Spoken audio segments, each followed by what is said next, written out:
terima kasih kepada narasumber kita malam ini, karena tamu kita malam ini benar-benar sangat membahagiakan kita semua, karena tamu kita malam ini tidak kurang dari Habib Rizik, Ketua Front Pembela Islam. Sebelum kami mengundang Habib itu dan kami cerita kepada teman-teman kami, mereka semua terkagum-kagum. Dia bilang, hah, kok berani ngundang Habib Rizik? Ya kok berani, nggak takut? Saya bilang, saya ngaku, sebetulnya takut juga.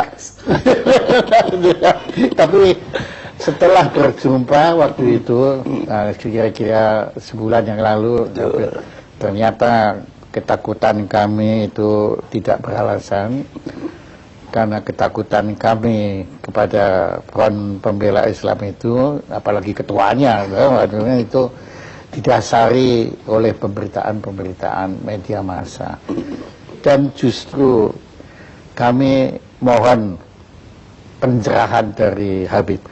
Kenapa kok sampai kita ini begitu ngeri, begitu takut? Jadi saya melihat memang, saya tidak katakan semua media, tapi banyak media-media yang tidak memberitakan Front Pembela Islam apa adanya. Jadi mereka hanya memberitakan ya sesuai dengan keinginan mereka. Saya berikan contoh. Bagaimana laskar-laskar FPI pada tahun 2004 ketika terjadi tsunami di Aceh, itu ada 1.300 laskar turun ke Aceh, bekerja di sana selama 4 bulan, itu mengevakuasi tidak kurang dari 100.000 mayat. 100.000 mayat. Itu satu pun media tidak ada memberitakan. Nah, kemudian begitu juga bagaimana kerjasama FPI umpamanya dengan Kementerian Sosial di dalam program bedah kampung. Jadi ada satu program bedah kampung yang dilakukan oleh Kementerian Sosial, yang FPI diajak untuk bekerja sama. Dan kita buat MOU resmi. Bagaimana perumahan-perumahan perumahan rakyat miskin yang memang tidak layak huni di Jakarta maupun di luar Jakarta, bersama-sama dengan Kementerian Sosial kita turun, kita melakukan bedah kampung. Nah, ini juga kan tidak pernah masuk pemberitaan. Iya, saya nggak pernah tahu. Begitu juga kerjasama FPI dengan Kementerian Agama RI. Bagaimana kami turun di lokasi-lokasi yang banyak dihuni oleh warga Ahmadiyah, untuk kami melakukan pembinaan. Bukan kekerasan. Bukan kekerasan. Saya kasih contoh satu di Tenjo Waringin, perbatasan antara Garut dengan Tasik. Di sana kami melakukan pembinaan dari tahun 2009. Sampai hari ini sudah lebih dari 800 warga Ahmadiyah kembali kepada Islam. Nah, hal-hal semacam ini tidak ada yang dimuat oleh media.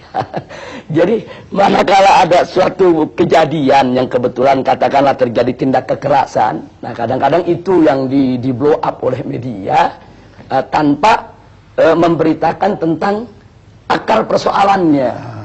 Nah, saya kasih contoh satu kejadian di tahun 2001. Itu ada kejadian di kota Jakarta ini, ada satu tempat pembinaan olahraga biliar yang dikelola oleh KONI pusat, tapi ternyata disalahgunakan oleh kelompok-kelompok masyarakat tertentu untuk ajang perjudian, penyebaran ekstasi, dan ajang prostitusi.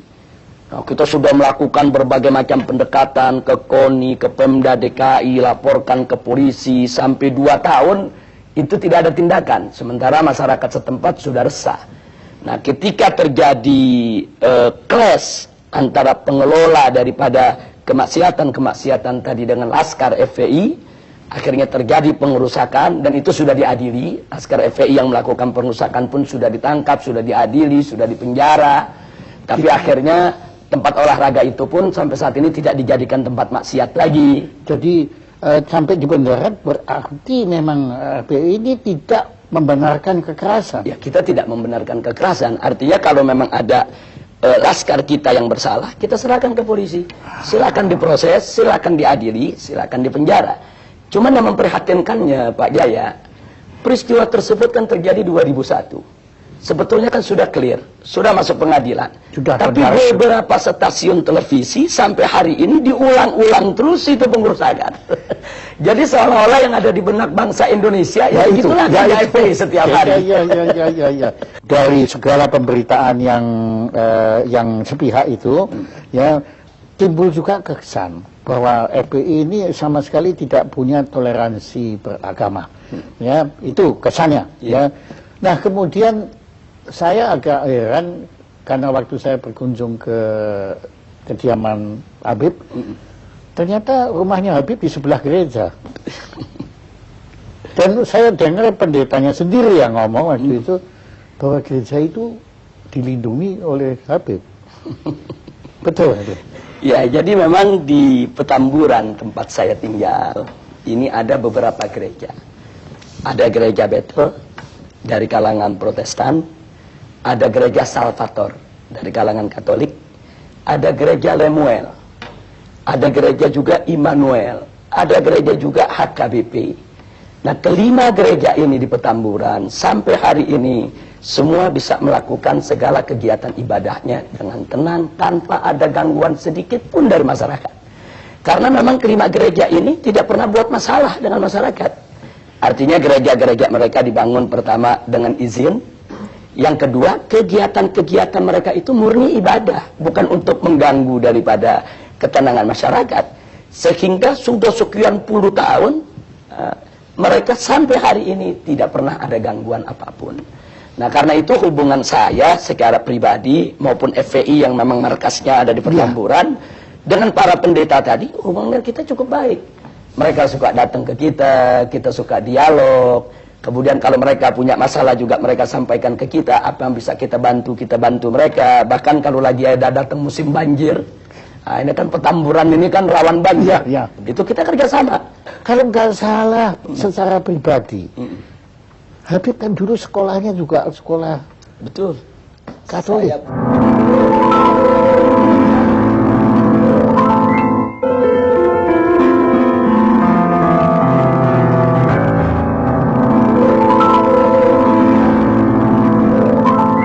Saya di SD negeri di Petamburan dan waktu saya SMP Kristen Bethel. Memang tidak jauh dari rumah saya karena memang waktu itu kan saya lulus SD ini kan usia masih terlalu muda. Badan saya juga masih terlalu kecil. Orang tua kan khawatir kalau saya disekolahkan di tempat-tempat yang jauh. Walaupun ketika itu secara rayon saya mendapatkan SMP negeri 40 Pejompongan. Tapi karena orang tua khawatir, kata orang tua lebih baik sekolah yang di tetangga saja yang dekat. Dan itu Anda lakukan. Dan sebetulnya saya waktu itu sempat menyatakan juga, Ibu, kalau saya sekolah di situ apa nanti nggak khawatir? Ini kan sekolah lain agama. Nah, saya masih ingat betul, saya punya ibu ketika itu jawab, nggak usah khawatir, kamu kan ngaji, ada ustadz. Setiap siang kan kita ada pengajian, sore kan juga belajar. Sama ustadz-ustadz yang lain. Jadi dengan banyaknya ikut pengajian, gak usah khawatir lah. Toh kamu belajar di situ kan belajar pengetahuan-pengetahuan umum. Iya. Saya pikir juga sekolah-sekolah Kristen yang manapun, dimanapun di Indonesia selama ini, kalau tidak ada pemaksaan kepada murid yang beragama lain untuk belajar agama yang tidak dianutnya, kan no problem. Yeah. Nah, dalam ajaran Islam pun kita punya pilar-pilar toleransi, Pak Jaya. Yang pertama adalah sebagaimana Allah firmankan dalam Al-Quranul Karim, la ikraha fiddin, tidak ada paksaan dalam agama. Artinya setiap seorang muslim itu tidak boleh melakukan pemaksaan dalam bentuk apapun kepada orang lain untuk masuk ke dalam ajaran Islam. Nah, jadi ini ketentuan dakwah dalam Islam. Jadi nggak boleh ada orang dipaksa masuk Islam, dipaksa menjalankan syariat Islam. Itu nggak boleh. Nah, itu yang pertama. Jadi artinya la ikraha fiddin, tidak ada paksaan dalam agama. Ini merupakan pilar toleransi dalam ajaran Islam. Yang kedua, itu tidak boleh ada caci maki terhadap agama lain. Bahkan Allah ingatkan, nanti kalau kau hina mereka, nanti mereka akan menghina Allah. Nah, jadi kalau nggak mau dicubit, jangan nyubit, kan begitu. Nah, jadi ini pilar toleransi dalam ajaran Islam. Nah, terus yang ketiga ada lagi pilar toleransi yang lain, yaitu dalam urusan ibadah, lakum dinukum waliyadin. Kata di dalam Al-Quran ini Allah menyatakan kepada umat Islam untuk menyampaikan kepada orang-orang yang di luar Islam, lakum dinukum waliyadin. Bagi kalian agama kalian, bagi saya agama saya. Jadi agamamu, agamaku. Betul. Artinya karena itu Pak Jaya, dalam toleransi bagi umat Islam ini memang sudah harga mati. Jadi ya, ini kesan semua yang kita peroleh bukan seperti itu. Ya, yang ini kan penyesatan opini yang dilakukan oleh sejumlah media. Saya tidak katakan semua media, tapi ada media-media yang punya kepentingan. Yang salah kita sendiri kok kita tersesat itulah. Ya itu dia. Karena ya apa yang kita dengar, ya agama yang paling tidak toleran itu adalah agama Islam. Itu yang kita dengar hari ini. Kita dengar dari Habib, ya bahwa ternyata ada 3 atau sebetulnya ada 10. Ada 10 pilar toleransi. Toleransi ada 10. Paling tidak ada 3 ini yang utama yang sudah saya utarakan tadi. Dalam ajaran Islam ini, kita menerima dengan sepenuh hati konsep pluralitas. Tapi kami menolak konsep pluralisme. Ada beda antara pluralitas dengan pluralisme. Nah, kalau pluralitas itu adalah kebinekaan, keragaman. Karena itu Islam diajarkan dengan pilar-pilar toleransi yang kita sebutkan tadi. Pilar-pilar toleransi itu dalam rangka untuk kita bisa hidup dengan benar, dengan baik, dengan lurus dalam masyarakat yang plural tadi. Nah, ini kita sebut pluralitas. Nah, sedangkan pluralisme ini kan suatu isme, suatu paham yang meyakini bahwa semua agama sama, semua agama benar, semua agama pasti akan masuk surga, semua agama ini ajarannya tidak berbeda. Ini sebetulnya yang kami tolak. Nah, jadi begini, kenapa kami tolak? Bagi kami, biarkan setiap umat beragama meyakini agamanya yang paling benar. Itu hak dia. Dia bebas mengatakan agama saya yang paling benar, agama lain tidak benar. Tapi dia tidak boleh menghina agama lain. Seperti saya seorang muslim. Saya katakan, saya sebagai seorang muslim, saya beriman bahwa agama Islam adalah agama yang paling benar, selain Islam tidak benar. Itu keyakinan saya. Dan saya punya hak untuk itu. Tapi saya tidak punya hak untuk menghina, untuk mencaci maki, untuk mencerca agama di luar Islam. Nah, begitu juga Pak Jaya sebagai seorang Kristiani punya hak untuk mengatakan, saya sebagai seorang Kristiani, saya yakin Kristen yang paling benar. Selain Kristen tidak benar. Itu hak Pak Jaya. Saya tidak boleh intervensi mengatakan Pak Jaya mesti ngaku Islam benar juga dong. Nggak boleh. Sebagaimana saya juga nggak boleh diintervensi, Habib harus mengakui agama di luar Islam itu benar. Nggak bisa, ini soal keyakinan. Tapi Pak Jaya tidak boleh menghina Islam. Saya tidak boleh menghina Kristen. Kalau menghina aja tidak boleh, apalagi mengganggu, kekerasan, apalagi membunuh, apalagi nggak boleh.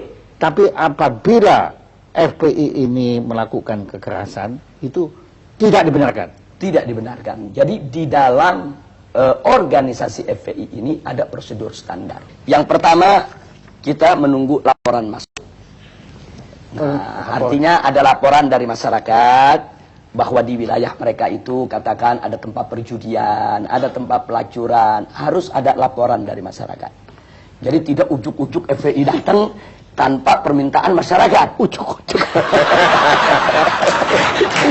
Ini masih ada logat Betawinya ya. Iya, jabat udah ujuk itu. Bahasa Inggrisnya apa itu, Pak? Jadi kita mesti ada laporan dulu dari masyarakat. Nah, kalau masyarakat melapor, berarti kan di sini ada ketidaknyamanan dari masyarakat terhadap kemaksiatan tadi. Nah, kalau laporan sudah masuk, kami lakukan langkah investigasi. Oh, pakai ide investigasi. Ya, artinya kami periksa dulu laporan masyarakat itu benar atau tidak.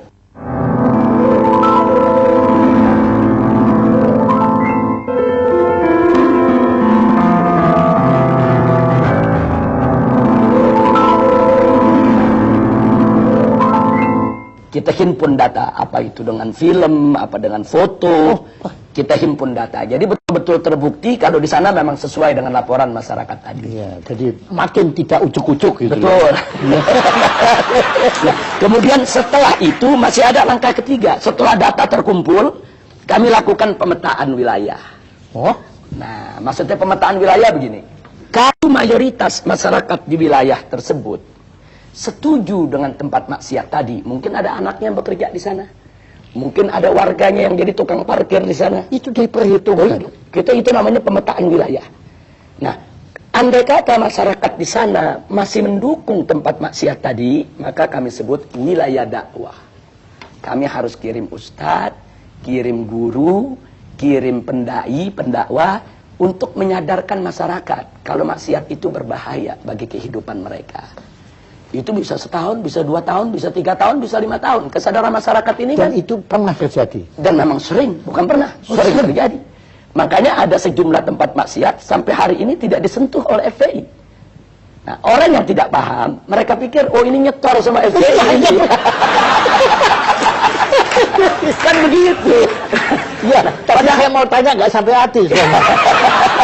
Bebas saja untuk ditanya. Ujuk-ujuk tanya. Jadi maksudnya kalau tempat tersebut, kalau warganya masih mendukung, kemudian kita melakukan satu aksi fisik lah katakan, itu kan akan jadi konflik horizontal antara FPI dengan masyarakat, Pak Jaya. Dan itu Dan dihindari. itu tidak boleh. Kalau setelah kami investigasi, ternyata masyarakat mayoritas memang nggak suka dengan maksiat tadi. Cuma mereka tidak tahu jalan bagaimana cara menutupnya. Mereka sudah lapor ke RT, ke RW, ke lurah, tapi tidak membuahkan hasil. Nah, ini kami sebut wilayah hisbah. Artinya dukungan masyarakat kan kita sudah dapat. Nah, tinggal bagaimana menuntun masyarakat tadi untuk menutup tempat maksiat tadi. Bagaimana cara kami tuntun?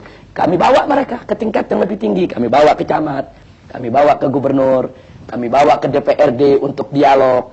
Kami ajak mereka untuk mendemo secara damai, kirim surat, kumpulkan tanda tangan masyarakat yang minta itu ditutup.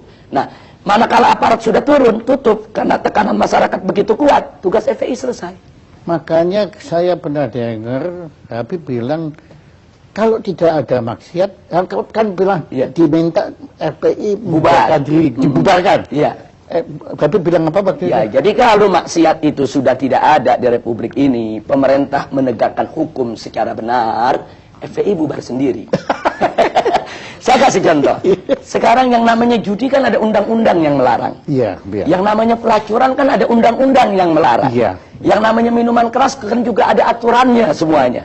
Kalau ini semua ditegakkan oleh pemerintah dengan baik, dengan benar, berarti kan pelacuran tidak ada. Berarti kan perjudian tidak ada. Nah, kalau ini dilakukan dengan benar, FPI kehilangan kerjaan, Pak Jaya. Itu kalau kami boleh tahu itu kasusnya apa yang Habib sampai masuk penjara itu? Yang di penjara itu pertama waktu tahun 2003. Oh, yang pertama? Ya, 2003 Ya. itu sebetulnya simpel saja. Saya diundang dialog macam ini di sebuah stasiun televisi. Oh iya. Kita berdebat dengan salah seorang perwira televisi. Nah, kemudian di dalam debat tersebut pihak kepolisian itu mengatakan di Jakarta ini tidak ada tempat judi. Tapi saya mengatakan ada tempat judi, Anda jangan bohong. Saya bawa daftar alamat-alamatnya. Ini loh alamatnya, saya bilang, tempat anu alamat sekian, tempat anu alamat sekian, tempat anu alamat sekian, dan seterusnya. Kesimpulannya, dalam forum itu polisi ini terdesak. Besoknya saya dilaporkan penghinaan terhadap pemerintah. Akhirnya saya masuk penjara 7 bulan. Nah, jadi itu yang jadi persoalan. Makanya kadang-kadang saya sekarang bercanda kalau diundang dialog oleh polisi, ini jangan kalah ngomong ditangkap lagi. Iya. Kalau kita dialog kemudian orang kalah ngomong kita dituntut kan repot, Pak Jaya. Iya, untungnya saya bukan polisi ya. Itu tahun 2003. Itu pertama. Ya, tapi kalau waktu tahun 2000. Tapi hikmahnya Anda menulis ini ya, Habib, ya. Betul. Nah, adapun pada tahun 2008 itu terkait dengan peristiwa insiden Monas. Nah, karena di insiden Monas itu kan ada kejadian Laskar Islam, itu kesatuan daripada berbagai macam ormas, terjadi bentrok. Ya, itu dengan komponen masyarakat yang ingin memperjuangkan untuk membela atau menolak kepres pembubaran Ahmadiyah. Sebetulnya itu tidak perlu terjadi, cuman karena ada orasi-orasi dari kelompok mereka ini yang yang provokatif dengan mengatakan Laskar Islam ini dengan kata-kata yang nggak bagus lah, tidak layak untuk saya ungkapkan di sini. Akhirnya laskar-laskar terprovokasi nyerang mereka. Nah, tapi karena di antara mereka ada FPI, yang kena FPI-nya kita, yang kena biangnya Pak Jaya. Ada yang ujuk-ujuk masuk penjara. Akhirnya masuk penjara. Pada saat kita ditangkap, polisi pun ditanya, ini Habib Rizik ditangkap pasalnya apa? Oh, nanti pasalnya lagi dicari dulu. Kalau itu pejabatnya ujuk-ujuk itu. Tapi nggak apa-apa, itu semua ada hikmahnya. Ada terima itu dengan... Oh ya, itu resiko perjuangan, kita terima tanpa dendam, dan saya ambil hikmahnya. Tanpa dendam. Tanpa dendam. Nah, alhamdulillah. Nah, terima kasih Habib.